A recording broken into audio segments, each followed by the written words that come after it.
Hi, hello, నమస్తే. Welcome to social post. And ఈరోజు ఇంకో రివ్యూతో మీ ముందుకు వచ్చేసాను.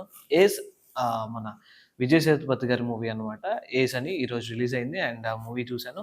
అండ్ ఫస్ట్‌లీ రివ్యూ చూసే వాళ్ళకి అండ్ రివ్యూ చెప్పే వాళ్ళకి మనం ఎలాగొచ్చిన నోట్ ఇస్తున్నాం. కావాలంటే తీసుకోండి, లేదంటే లేదు. బాగుంటే బాగుందని చెప్పండి, లేదంటే యావరేజ్‌గా ఉందని చెప్పండి. అసలు బాలేదంటే అవాయిడ్ చేయమని చెప్పండి.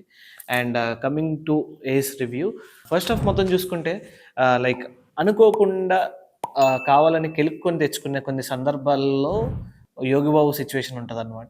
అలాంటి సందర్భంలోనే మన విజయ్ సేతుపతి గారిని తెచ్చుకుంటారు. సో, విజయ్ సేతుపతి గారు కూడా తనకి కొత్త లోకానికెళ్ళాలని అనుకుంటూ సో, అలా అటాచ్ అయిపోతారు 'యోగిబాబు' గారికి. సో, అక్కడి నుంచి మూవీ స్టార్ట్ అవుద్ది. తర్వాత ఒక చిన్న గ్యాంబ్లింగ్ పార్ట్ ఉంటది. అదేంటో నేను చెప్పను. మూవీ చూసి మీరు తెలుసుకోండి. చిన్న గ్యాంబ్లింగ్ పార్ట్. అక్కడి నుంచి వాళ్ళకి ఇంకో ప్రాబ్లమ్ స్టార్ట్ అవుద్ది. అండ్ అలా అలా వెళ్తున్న మూవీ కొంచెం ఎక్కడో బోర్ ఫీల్ అవుతూ ఉంటాము. కానీ 'యోగిబాబు' గారు బోర్ కొట్టినప్పుడల్లా నేనున్నానని చెప్పేసి బయటకొచ్చి ఎంటర్‌టైన్ చేస్తూ ఉంటారనమాట through out the movie. And అలా అలా వెళ్తున్న మూవీలో బ్రేక్ వస్తది. దెన్ సెకండ్ హాఫ్ స్టార్ట్ అవుతది. హీరోయిన్ కోసం మన హీరో చాలా పనులు చేస్తూ ఉంటాడు. సో, ప్రాబ్లమ్ అక్కడే స్టార్ట్ అవుద్ది.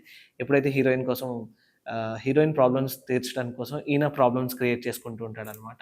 త్రూ ఔట్ ద మూవీ ఎళ్తూ ఉంటది, ఎళ్తూ ఉంటది. అండ్ సెకండ్ హాఫ్‌కొచ్చేసరికి కంప్లీట్‌లీ కొంచెం ఎంగేజ్ చేసింది ఆడియన్స్‌ని. ఎందుకంటే ఫస్ట్ హాఫ్‌లో స్లో అయింది కాబట్టి సెకండ్ హాఫ్‌లో చాలా బాగా ఎంగేజ్ చేశారు.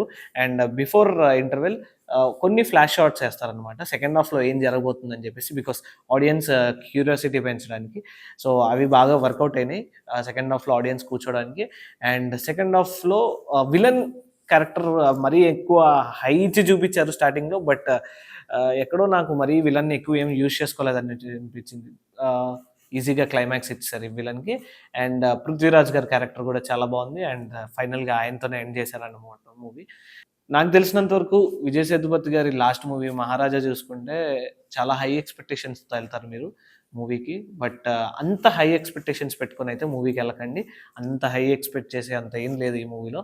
బట్ యావరేజ్‌గా ఆడియన్స్ ఎంజాయ్ చేసే విధానంగానే ఉంది. And through out the movie నాకు తెలిసినంత వరకు డైరెక్టర్ గారు విజయ్ సేతుపతి గారి కంటే 'యోగి బాబు' గారి మీద ఎక్కువ కాన్సంట్రేట్ చేశారని అనుకోవచ్చు. బికాజ్ నాకు తెలిసి ఈ 'ఏస్' మూవీని ఎక్కువ నిలబెట్టింది ఎవరైనా పాత్ర ఉంది అంటే అది 'యోగి బాబు' గారని చెప్పుకోవచ్చు.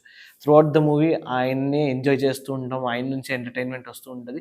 అండ్ విజయ్ సేతుపతి గారి పెర్ఫార్మన్స్ గురించి మనం చెప్పుకోవాల్సిన అవసరం లేదు. బికాజ్ ఆయన్ని చాలా వేరియేషన్స్‌లో చూసాం. అండ్ ఈ మూవీలో చూసేసరికి కొంచెం అంటే ఒక సెటిల్డ్ పెర్ఫార్మన్స్ ఎక్కడ గాని ఏది వేరియేషన్ చూపించినా గాని ఆ ఎక్స్‌ప్రెషన్ మాత్రం కాన్స్టెంట్‌గా మెయింటైన్ చేసుకుంటూ ఒకటే ఎక్స్‌ప్రెషన్‌తో కొట్టేశారనమాట. And through the movie okay. అంటే నేను అవాయిడ్ చేయమని అయితే చెప్పను. Because movie okay. చూడదగినగా అంటే ఒకసారి చూసేయొచ్చు.